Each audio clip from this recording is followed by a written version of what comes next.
Adlaw nga Biyernes karon mga kaigsuunan. Petsa 24 sa bulan sa Pebrero tuig 2023. Ang pagbasa kinutlo gikan sa Ebanghelyo sumala ni San Mateo, Kapitulo 9, versikulo 14 ngadto sa 15. Unya miadto kang Jesus ang mga tinun-an ni Juan nga magbubunyag og nangutana. Nganong kamiraman og ang mga Pariseo ang nagpuas sa kanunay apan ang imong mga tinun-an wala? Si Jesus mitubag, naghuna-huna ba di ay kamo nga magsubo ang mga dinapit sa kumbira sa kasal samtang ang pamanhunon uban pa kanila? Dili gayud. Apan moabot ang panahon nga ang pamanhunon kuhaon gikan kanila ug magpuasa na unya sila. Mga igsuon, ang Ebanghelyo sa Ginoo. Daygon ikaw o Kristo.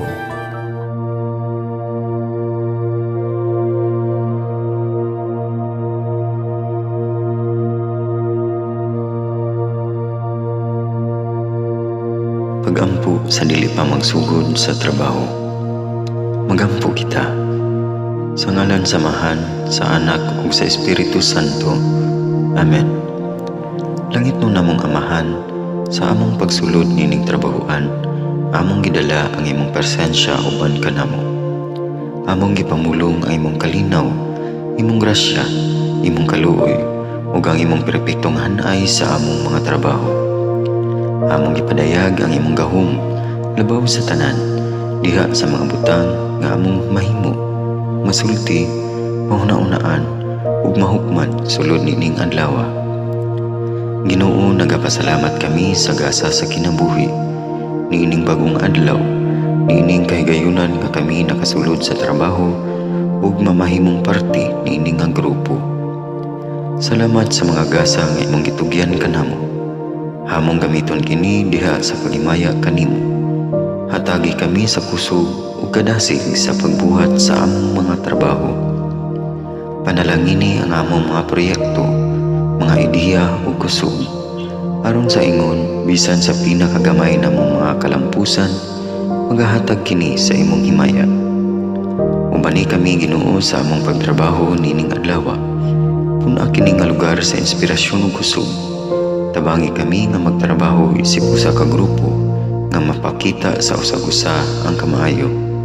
Himuha kami nga maayo nga makabot namo ang mga butang nga kinahanglan namong buhaton.